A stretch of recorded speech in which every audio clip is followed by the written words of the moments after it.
إن الحمد لله نحمده ونستعينه ونستغفره ونعوذ بالله من شرور أنفسنا ومن سيئات أعمالنا. من يهده الله فلا مضل له ومن يضلل فلا هادي له. وأشهد أن لا إله إلا الله وحده لا شريك له، وأشهد أن محمدًا عبده ورسوله. بلغ الرسالة وأدى الأمانة ونصح الأمة، وتركنا في المحجة البيضاء ليلها كنهارها لا يزيغ عنها إلا هالك. أما بعد، فإن أصدق الحديث كتاب الله، وخير الهدي هدي محمد صلى الله عليه وسلم، وشر الأمور محدثاتها، وكل محدثة بدعة، وكل بدعة ضلالة. يقول الله جل وعلا في محكم كتابه العزيز المجيد: أعوذ بالله من الشيطان الرجيم. بسم الله الرحمن الرحيم. والعصر إن الإنسان لفي خسر إلا الذين آمنوا وعملوا الصالحات وتواصوا بالحق وتواصوا بالصبر. Wapenzi katika imani, ama baada ya kumhimidi Allah subhanahu wa ta'ala na kumtakia rahma kiongozi wa umma, mwalimu wetu Mtume Muhammadin sallallahu alayhi wasallam, kwanza napenda kuihusia nafsi yangu, pili kuhusia nafsi za waumini wenzangu juu ya swala zima la kumcha na kumwogopa Allah subhanahu wa ta'ala, kwani hakika wamefaulu mbele ya Allah wale ambao wana sifa ya kumcha na kumwogopa Allah subhanahu wa ta'ala. Ikhwatal iman, ndugu zangu katika iman, khutba ambayo ipo mbele yetu inasema ahkamu fil hajji, hukumu ambazo zinapatikana katika ibada ya hija. Khutba hii niliweza kuianza katika Ijumaa iliyopita, sikuweza kuikamilisha hii khutba. Nikatoa ahadi insha Allahu ta'ala ya kwamba Ijumaa itakayofuata nitaweza kuimalizia khutba hii insha Allahu ta'ala. Ikhwatal iman, nisingependa kuyarudia na kuyakariri yale ambayo tuliweza kuyachukua katika Ijumaa iliyopita, kulingana na muda na wakati ambao ni mchache. Moja kwa moja nitaamua kuendelea na khutba hii insha Allahu ta'ala. Ikhwatal iman, ndugu zangu katika iman, min afdalil ibadati faridatul hajji, miongoni mwa ibada ambazo zilizokuwa bora zaidi mbele ya Allah subhanahu wa ta'ala, basi ni hii ibada ambayo kwamba ya kuitekeleza hija kwa ajili ya Allah jalla fi'ala. Fahiya rukunun min arkani al-islami, ibada ya hija ni nguzo miongoni mwa nguzo za Uislamu. Wa huwa fardhu ainin, nayo ni faradhi ya lazima ala almukallafi, juu ya kila ambaye kwamba aliyebaleghe, almustati', ambaye kwamba ana uwezo wa kuiendea ibada hiyo maratan wahidatan fil umri, mara moja katika maisha yake, katika umri wake. An Abi Hurairah radhiyallahu anhu qala, kutoka kwa Abi Hurairah radhi za Mwenyezi Mungu zimwendee yeye amesema: khatabana Rasulullah sallallahu alayhi wasallam, alitukhutubia mtume wa Allah, rehma na amani zimshukie yeye. Faqala, akasema, ayuhan nas, enyi watu, kad farada Allahu alaykumul hajja, hakika Mwenyezi Mungu amefaradhisha juu yenu ibada ya hija. Fahujju, nendeni mkaitekeleze ibada ya hija. Faqala rajulun, akasema mtu mmoja, akulla amin ya Rasulallah, je, hiyo ibada ya hija katika kuitekeleza itakuwa ni kila mwaka, ewe mtume wa Allah? Fasakata, mtume sallallahu alayhi wasallam akanyamaza, hatta qalaha thalathan, mpaka huyu muulizaji maneno yake akayasema mara 3, ya kwamba akulla amin ya Rasulallah, akulla amin ya Rasulallah, akulla amin ya Rasulallah, je, ni kila mwaka ewe mtume wa Allah? Faqala Rasulullah sallallahu alayhi wasallam, akasema mtume wa Allah, rehma na amani zimshukie yeye, lau qultu, lau ningesema mimi Muhammad, naam, ndiyo, la wajabat, hakika ingekuwa ni lazima kila mwaka muislamu aende akahiji. Lakini kunyamaza kwa mtume Muhammadin sallallahu alayhi wasallama asiweze kumjibu huyu sahaba wake, hii inamaanisha ya kwamba hili jambo linatakiwa ndani ya maisha yako, ndani ya umri wako, iwe ni mara moja katika maisha yako. Ndio mtume sallallahu alayhi wasallam anatuambia ya kwamba lau qultu, lau ningesema naam, ndiyo, la wajabat, hakika ingekuwa lazima kwa kila mwenye uwezo aende akahiji kila mwaka unapoingia. Kisha mtume akasema, wala mastata'tum, na wala musingeweza kulifanya jambo hilo la kuhiji kila mwaka kwa muislamu mwenye uwezo. Ikiwa leo ni mara moja katika uhai wako, ikiwa leo ni mara moja katika umri wako, unashindwa kuitekeleza ibada ya haji, unashindwa kuelekea Maka na kuitekeleza ibada hii tukufu wakati una uwezo, je, ingekuwa kila mwaka ingekuwaje sisi ummati Muhammad? Hadithi hii ni sahihi, kaipokea Imamu Muslim kwa nambari 1337. Sheikh Albani ameisahihisha fi sahihi an-Nasa'i, utaipata kwa nambari 2618.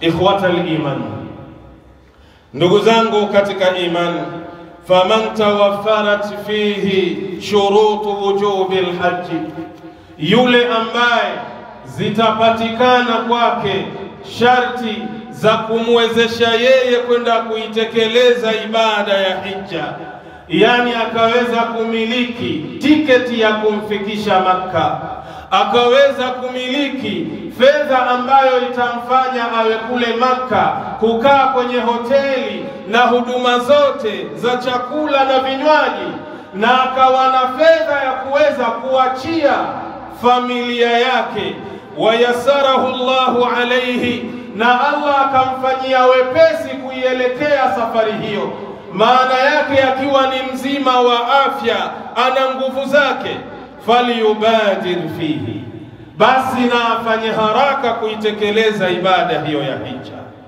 Qala an-nabiy sallallahu alayhi wasallam, amesema mtume wa Allah, rehma na amani zimshukie yeye, taajjalu ila al-hajji, fanyeni haraka kwenda kuitekeleza ibada ya hija. Fa inna ahadakum, hakika ya mmoja wenu, la yadri ma ya'ridu lahu, hajui ni kitu gani ambacho kitamtokea baada ya hapo. Ibada hii Allah jalla fi'ala anaponiwezesha mimi na wewe tunatakiwa tufanye haraka kwenda kuitekeleza. Kwa sababu gani?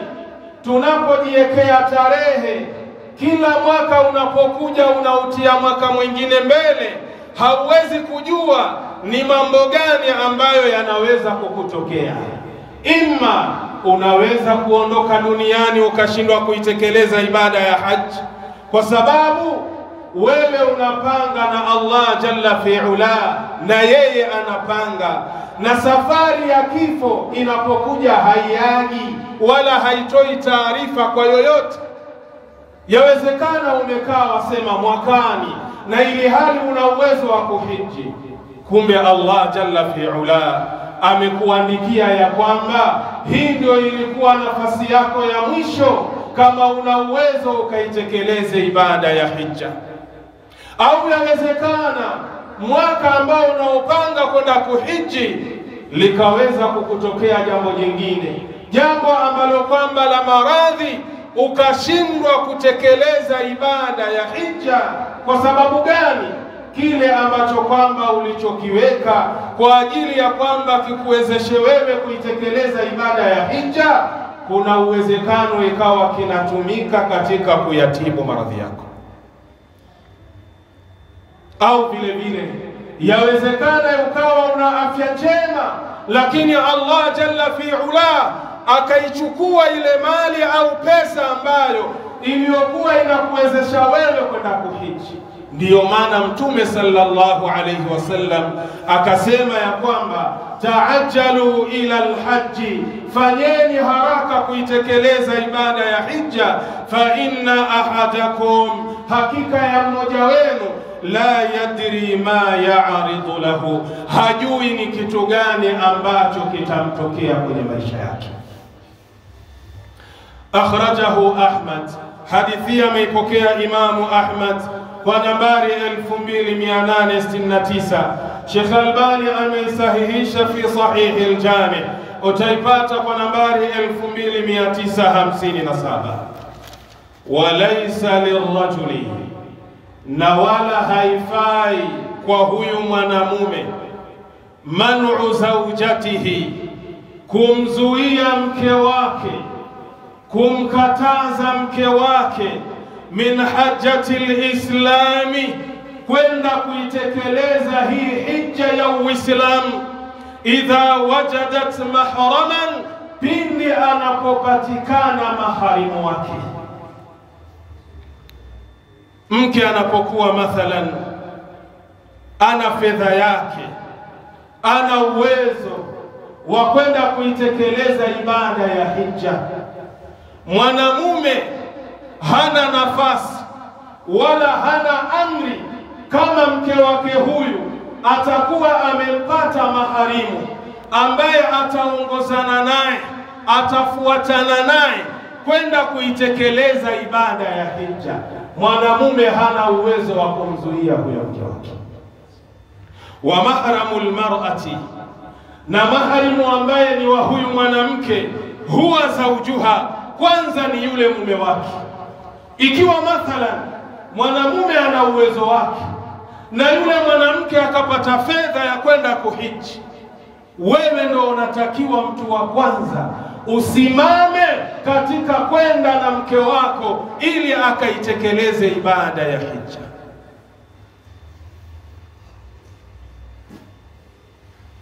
Au man yahrumu alaiha bitabidi bisababi qarabatin, au maharimu wake ni yule ambaye kwamba itakuwa ni haramu kumuoa mwanamke huyo milele, kama mfano kaka yake ambaye ametoka tumbo naye moja, yule anakuwa ni maharimu kwa huyu mwanamke. Anatakiwa mwanamume mathalan mke wake ana uwezo wa kwenda kuhiji, na kaka yake mke ana uwezo wa kuongozana na yule dada yake ambaye we mume ni shemeji yake, unatakiwa uwaache waende wakaitekeleze ibada ya hija. Au radha'i, au yawezekana yule mke wako ikawa ana ndugu yake wa kiume wa kunyonya, amenyonya naye ziwa hilo moja, Ikhwata al-iman, lau mathalan uliwahi kunyonya ziwa moja na binti ambaye kwamba sio tumbo moja na wewe, wala hamuhusiani kiukoo wala chochote, yule mwanamke kwako wewe mwanamume anakuwa ni haramu, hufai kumuoa, kwa sababu ni ndugu yako kwa upande wa nini? Wa kunyonya. Sasa ikiwa yule mwanamke pia kuna mtoto wa kiume walinyonyeshwa ziwa moja, yule mtoto wa kiume anakuwa ni maharimu wake, kwa sababu ni haramu, hafai kumuoa huyu binti. Huyu ni dada yake kwa kupitia kunyonya. Ikiwa pia ana uwezo anaambatana na huyu binti, mwanamume anatakiwa awaache huru wakaitekeleze ibada ya hija. Au sahariyati, au unakuja ule undugu wa kindoa, yawezekana ndugu yake mke wako wa kike, si wa kiume ya jamaa, ndugu yake au ndugu yako wewe, tuelewana vizuri, wa kike, au ndugu yake yule mke wako wa kike anataka kwenda kuitekeleza ibada ya hija, unatakiwa umwache mtu na wifi yake wakaitekeleza ibada ya hija. Huu ni undugu wa kindoa, haifai kumzuia mke wako asitekeleze ibada ya hija. Wa yakunu musliman balighan aqilan, na yule maharimu ambaye ataongozana na mke wako kuitekeleza ibada ya hija, kwanza anatakiwa awe Muislamu, thaniyan awe amebaleghe, thalithan thiqatan ma'munan, awe ni muaminifu katika kusafiri na yule mke wako. Maana sio kila mtu unaweza kumwachia mke wako. Yawezekana ikawa katika wale ambao ni maharimu zake yule mtoto wa kike, kuna wale ambao kwamba hawakutakii kheri kwenye ndoa yako, wanaweza kusababisha mambo kadhaa wa kadhaa, ikawa ni fitina ile safari ya haji, na ikawa badala ya kuwa pamoja ikawa mnatengana na yule mwanamke.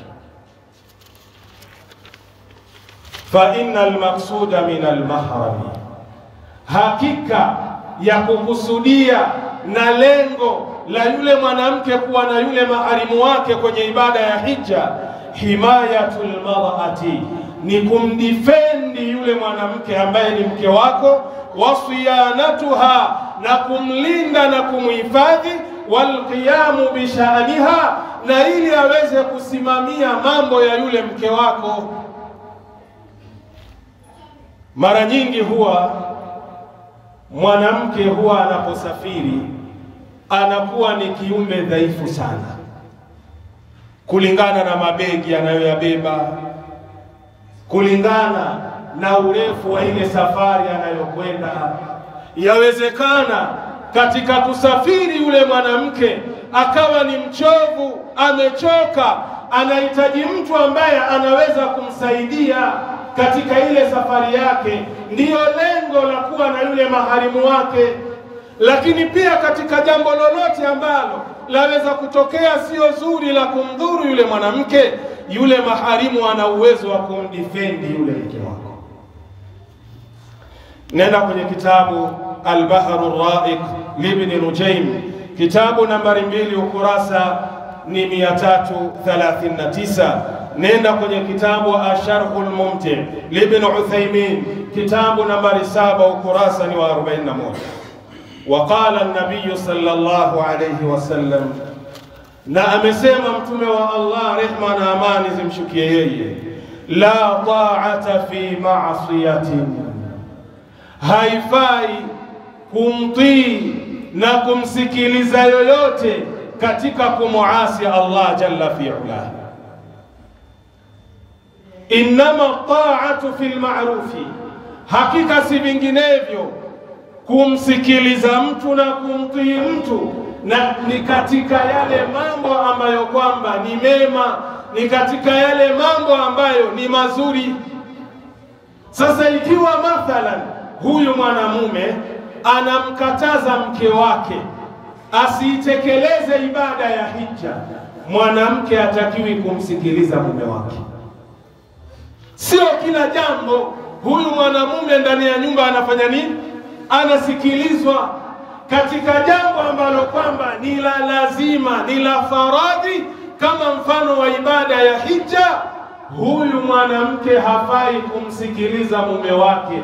Ikiwa kumepatikana maharimu wake ambaye atakuwa naye kwenye ibada ya haji, mwanamume hana amri wala hawezi kumkataza mke wake huyo. Hadithi hii ni sahihi, kaipokea Imamu al-Bukhari kwa nambari 7257, Muslim kaipokea kwa nambari 1840. Sheikh Albani ameisahihisha fi sahihi Abi Daud, utaipata kwa nambari 2625. Thania, tukienda katika dalili ya pili, anna haqqa zawji, hakika ya haki ya mwanamume, la yuqaddamu, haiwezi kutangulizwa, ala faraidil aini, juu ya faradhi za lazima, kasalati, kama mfano wa sala almafrudhati, ambayo iliyofaradhishwa, wa saumi ramadhana, na kufunga mwezi wa Ramadhani. Mathalan, mke yule ndani ya nyumba anapotaka kuitekeleza ibada ya sala, mwanamume anamwambia mke wake, mimi ndani ya nyumba yangu sitaki mambo ya swala, na wala sitaki nikuone ikiwa unasali, nitakapokuona nitakufanya kitu kibaya. Kwanza, huyu mwanamume hana right ya kumkataza mke wake asiitekeleze ibada ya sala ya faradhi. Thania, huyu mwanamke hafai kumsikiliza huyu mume wake katika kumzuia asiitekeleze ile ibada ya faradhi. Au mathalan, umeingia mwezi wa Ramadhani, mwanamke yule anafunga mwezi wa Ramadhani, mwanamume anamwambia mke wake, sihitaji kukuona ikiwa unafunga mwezi wa Ramadhani. Mwanamume huyu hana amri hiyo. Thania, mwanamke yule hafai kumsikiliza mume wake katika hilo. Kwa sababu gani? Ifuate hadithi ya Mtume sallallahu alayhi wasallam, la ta'ata, haifai kumtii mtu, haifai kumsikiliza mtu isipokuwa katika yale mambo mema, illa fil ma'ruf, isipokuwa katika mambo mema. Ikiwa ni jambo baya, hatakiwi yule mwanamke kumsikiliza nani? Kumsikiliza mume wake. Falaisa lizawji man'u zawjatihi minhu, haifai kwa mwanamume kumkataza mke wake kutokamana na ibada hiyo ya hija, li'annahu fardhu ainin alaiha, kwa sababu hiyo ni faradhi ya lazima juu yake, ikiwa ana uwezo wa kwenda kufanya nini? Kuhiji. Na ikiwa amepatikana maharimu wa mwanamke huyo. Nenda kwenye kitabu Al-Mughni Ibn Qudama, kitabu nambari 3, kurasa ni wa 231. Walaysa liman tuwfiya anha zawjuha, na wala haifai kwa yule mwanamke ambaye atakuwa amefiliwa na mume wake, al-khuruju ila al-hajji, kutoka kwenda kuitekeleza ibada ya hija, fi iddati al-wafati, akiwa yuko katika eda ya kuondokewa na mume wake. Mwanamke yoyote ambaye atafiliwa na mume wake na yuko ndani ya kipindi cha hija na ana uwezo wa kwenda kuhiji wa kifedha, hafai mwanamke yule kutoka kwenda kuitekeleza ibada ya hija. Limadha? Ni kwa nini? Lianna li'iddata tafutu, kwa sababu ile eda si huwa inamalizika. Anakaa miezi 4 na siku 10, imeshindikana mwaka huu, atakwenda kuhiji mwaka ujao. Walhajju la yafutu, lakini ile haji haiondoki. Kila mwaka haji ipo, kila mwaka haji ipo. Kwa hiyo mwanamke yule anatakiwa akae eda mpaka eda yake iweze kumalizika. Qala jalla wa ala fi kitabi, Allah amesema kwenye kitabu chake, walladhina yutawaffawna minkum, na wale ambao miongoni mwenu enyi wanaume mtafariki au mtakufa, wayadharuna azwaja, na wakaweza kuwaacha wake zao duniani, yatarabbasna bi anfusihin, wanatakiwa wajizuie na kukaeda kwa nafsi zao 4 ashhurin wa 10, miezi 4 na siku 10. Kwa hiyo mwanamke ikiwa amefiliwa na mume wake, yuko ndani ya idda, na umekuja wakati wa kwenda kuhiji, ana uwezo wa kifedha kwenda kuhiji, anatakiwa akae eda, amalizane na eda yake. Hiyo ni suratul Baqara aya nambari 234. Wajhu dalala, tuangalie muongozo wa dalili kwenye aya hii.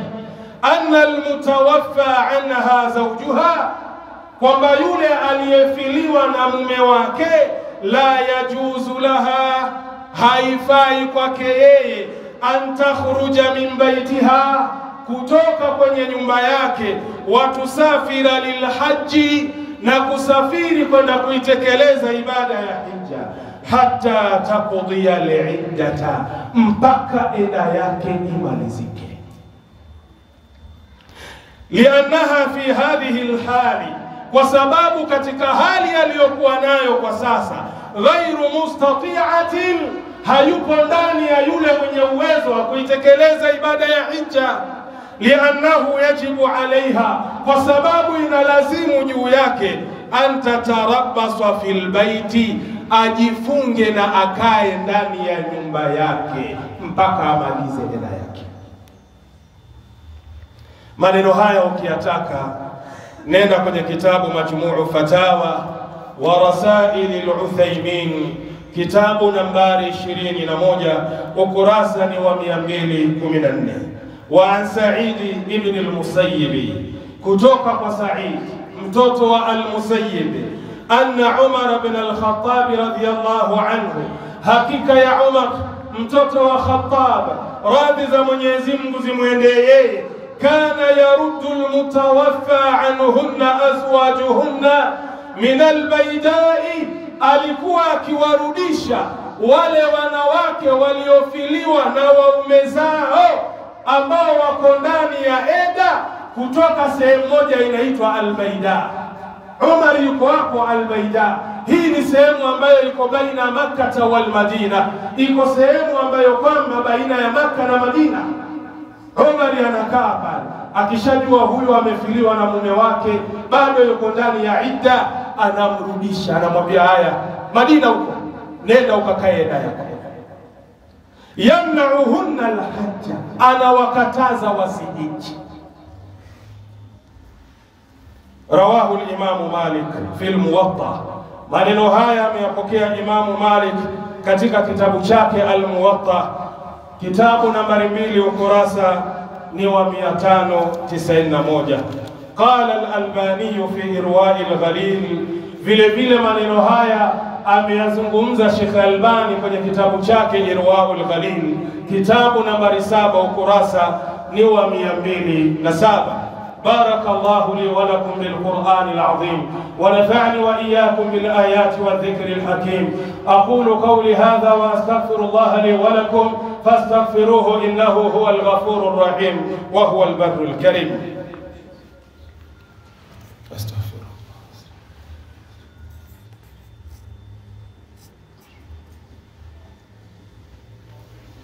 بسم الله الرحمن الرحيم. الحمد لله رب العالمين، والصلاة والسلام على أشرف الأنبياء والمرسلين وعلى آله وصحبه أجمعين. أما بعد، إخوة الإيمان، ndugu zangu katika iman, bado tukiwa katika ahkamu fil hajj, hukumu ambazo zinapatikana ndani ya ibada ya hija. waman kana alayhi daynun halla wafauhu, na yule ambaye anahitaji kwenda kuhiji lakini yupo na deni, limefika deni lile wakati wake kulipwa, qaddama alwafaa ala alhaji, anatakiwa kwanza alilipe deni, aachane na ibada ya hija. Wewe unadaiwa shehe 400,000, 300,000, lakini umepata 3,500,000 za kwenda kuitekeleza ibada ya hija.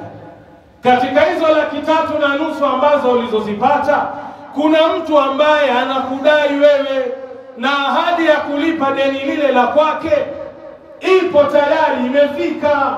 Watakiwa kwanza ukalipe deni la watu, ibada ya hija uiache pembeni. Illa an ya'dhana ad-dainu, isipokuwa yule ambaye mwenye kukudai akikupa ruhusa.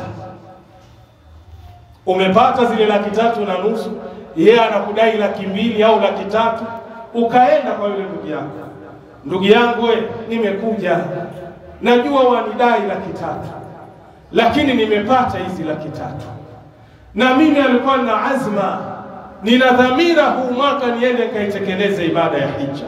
Ndugu yangu, kama utahitaji 300,000 nikulipe hizi hapa, lau kama utanipa ruhusa nikaitekeleze ibada ya hija, nitakapotoka nije nitafute fedha za kukulipa, basi itakuwa bora zaidi. Yule mwenye kukudai akakwambia ndugu yangu ruhusa, basi hija yako iko sahihi, nenda ukahiji. Lakini ikiwa unakwenda kuhiji, jamaa anasikia wazi, jamaa kapanda ndege, huyo yuko ndani ya Makka, na ili hali anakudai fedha zake, huku anaumia, anaungulika ndani ya moyo wake, tambua hiyo haji ambayo unayokwenda kuhiji ina mizengwe na balaa ndani. Kwa hiyo kama wakati umefika, kalipe deni la watu. Akikwambia nenda shekhe utakuja kunilipa, fabiha wa ni'ma, nenda ukahiji. Waman kana dainuhu muqassatan, na yule ambaye deni lake litakuwa ni la kulipa kwa awamu, yani kwa nyakati tofauti. Yani mfano, umekwenda kwa mtu ukachukua deni la 500,000, 600,000, ukenda fanya mambo yako, lakini muna ahadi ya kwamba kila mwezi watakiwa ulipe 50,000, kila mwezi watakiwa ulipe 50,000. Ndio deni ambalo unalilipa kwa awamu, kwa nyakati tofauti. Sasa tunamzungumzia naye mtu huyu, hukumu yake ni ipi? Waman kana dainuhu mukassata, na yule ambaye litakuwa deni lake ni la kulipa kwa awamu, kwa nyakati tofauti. Wa indahu al-aqsatu, lakini yupo na zile fedha za kumlipa anayemdai kila mwezi, anazo, kwamba kila mwezi mimi naweza kumlipa 50,000 yake. Wa indahu al-aqsatu fi maw'idiha, na yeye anao ule uwezo wa kumlipa kulingana na ahadi walivyowekeana kwa awamu kulipana. Haja, atakwenda kuhiji. Wala yushtaratu idhnu dain, hapa haifai kwenda kuomba ruhusa na kuwekewa sharti na yule ambaye kwamba anayemdai.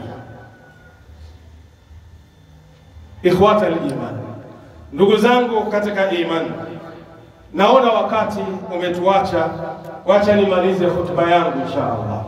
Fa in hajja bimalin fihi shubhatu, ikiwa mathalan mtu ataamua kwenda kuhiji na mali ambayo ndani yake ina shubha. Shubha maana yake ile mali haieleweki ni ya halali au ni ya haramu, au bimalin maghsubin, au anakwenda kuhiji kwa kupitia mali ya kumpora mtu, kumnyang'anya mtu. Sahha hajjuhu fi dhahiri al-hukm, ile hija yake kwa nje na kwa udhahiri hukumu yake unaona kwamba inakubalika, yani ile hija yake inaonekana ipo sawa. Lakinahu asin, lakini huyo mtu ametenda dhambi, walaysa hajjan mabrura, na hiyo sio hija anayoitaka Allah ambayo imesalimika na kila uchafu. Wa hadha madhhabu Shafi'i wa Maliki, haya ni madhehebu ya Imam Shafi'i na Imam Malik wa Abi Hanifa na upande wa Abi Hanifa rahimahumullah, wa jamaahiri ulamai min as-salaf wal khalf, na vile vile ni madhehebu ya watu wema waliotutangulia, masahaba na hawa ambao tupo nao sasa, ya kwamba hija yake itakuwa kwa dhahiri yaonekana imekubalika, lakini ndani yake kuna dhambi, ndani yake ni hija ambayo kwamba haipo salama amama Allah. Waqala Ahmad ibn Hanbal, amesema Ahmad mtoto wa Hanbal, la yujizihi alhajj bimalin harami, haiwezi kusihi na kukubalika hija ambayo kwamba ndani yake itakuwa ina mali ya haramu.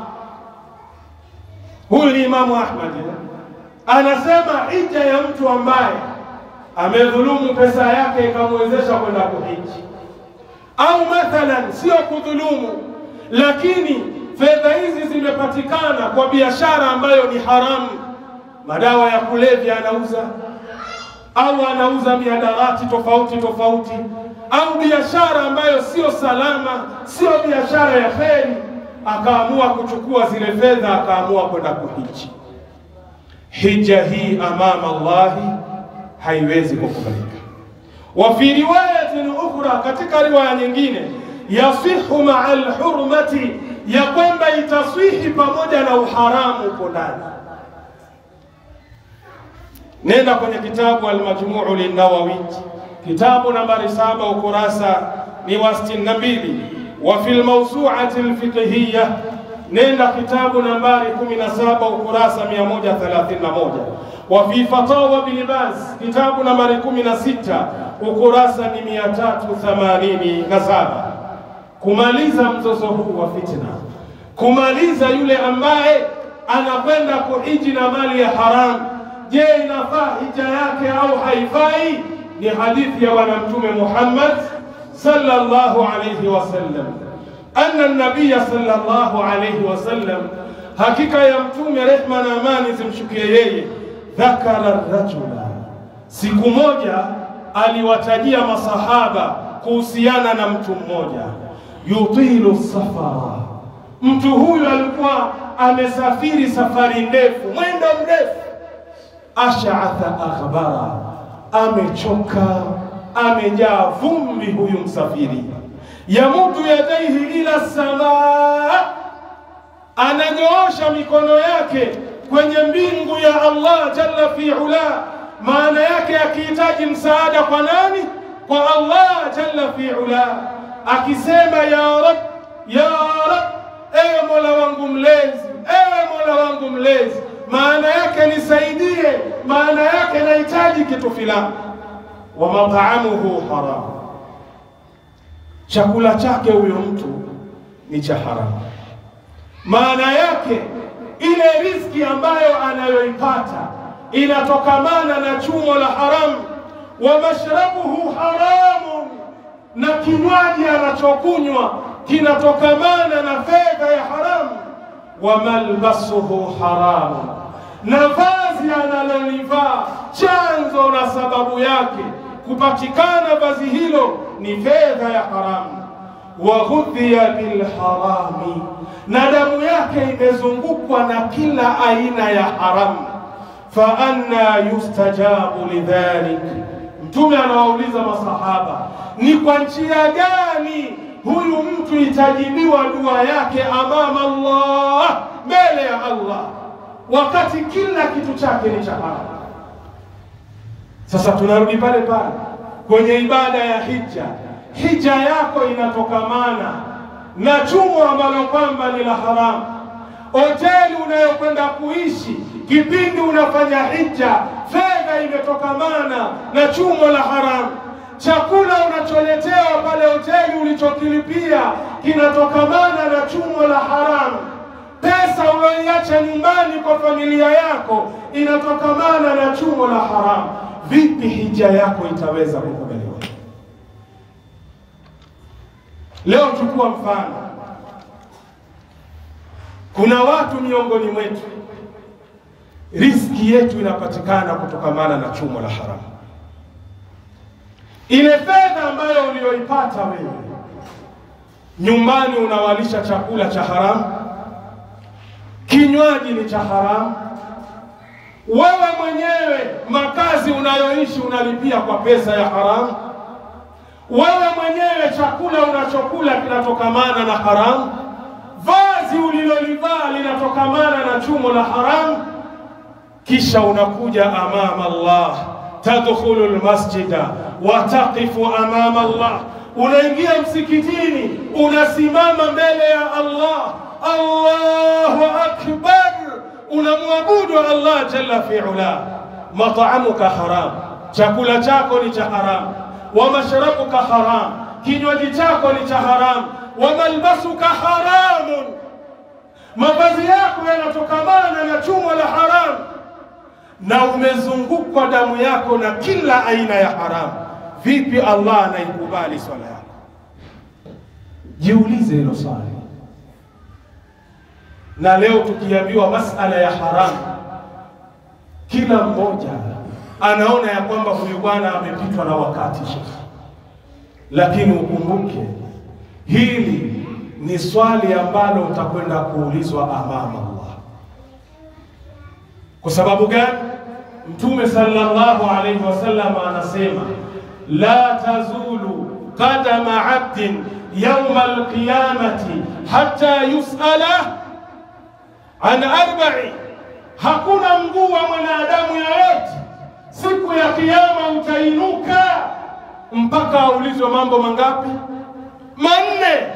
Na miongoni mwa manne hayo, wa an mali, na hii mali yake ambayo anayoimiliki, min aina iktasabahu, ameitafuta vipi, ameichuma vipi, wa fima anfaqahu, na vipi ameitumia ile mali yake. Ndugu yangu katika imani, kama una pesa ya haramu umeiweka kwa ajili ya kwenda kuitekelezea ibada ya hija, fahamu fedha hiyo haifai, na ibada hiyo ya hija ukiitekeleza bado una deni, kwa sababu hija yako sio hija mabrur. Hadithi niliyoisoma imepokewa na Imamu Muslim kwa nambari 1015. Sheikh Albani ameisahihisha fi Sahih al-Jami, utaipata kwa nambari 2744.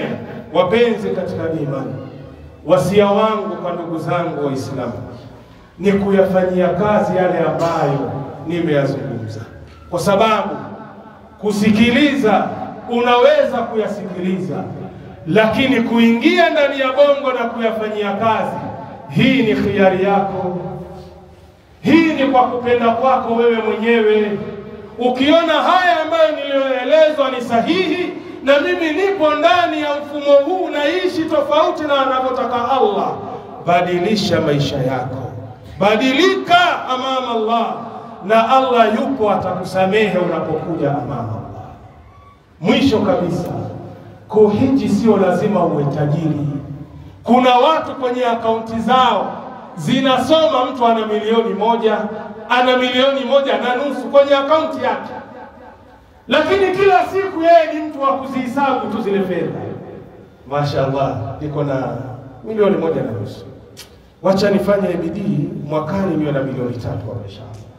Lakini huyu mtu anashindwa kutoa 3.5. Msimu huu wa haji mwaka huu ni 3.5 Sheikh. Una 3.5, nenda katekeleza ibada ya hija, kafute yale makontena yako ya dhambi. Kila mmoja ana dhambi za kila aina. Lau Allah anaweka TV katika mioyo ya watu, tungekimbiana humu misikitini ama mitaani kwa yale madhambi tunayoyafanya ya siri na dhahiri. Leo lini yale madhambi utakwenda kuyafuta wewe mama Allah? Nafasi hii ya dhahabu, fursatu dhahabia, golden chance, kwenye akaunti yako inasoma zipo 3.5. Nenda ukahiji. Kwa sababu gani? Haujui mwakani, je, utafika kwenye ibada ya hija au hautoweza kufika. Inna Allaha wa malaikatahu yusalluna ala nabi ya ayyuhalladhina amanu sallu alayhi wa sallimu taslima. Allahumma salli ala Muhammadin wa ala ali Muhammad كما صليت على آل إبراهيم إنك حميد مجيد. اللهم بارك على محمد وعلى آل محمد كما باركت على آل إبراهيم إنك حميد مجيد. وارض اللهم عن الخلفاء الأربعة منهم أبي بكر وعمر وعثمان وعلي وعن سائر الصحابة أجمعين. اللهم أعز الإسلام والمسلمين وأذل الشرك والمشركين ودمر أعداءك أعداء الدين ودمر أعداءك أعداء الدين وانصر جيوشك المسلمين. أقم الصلاة.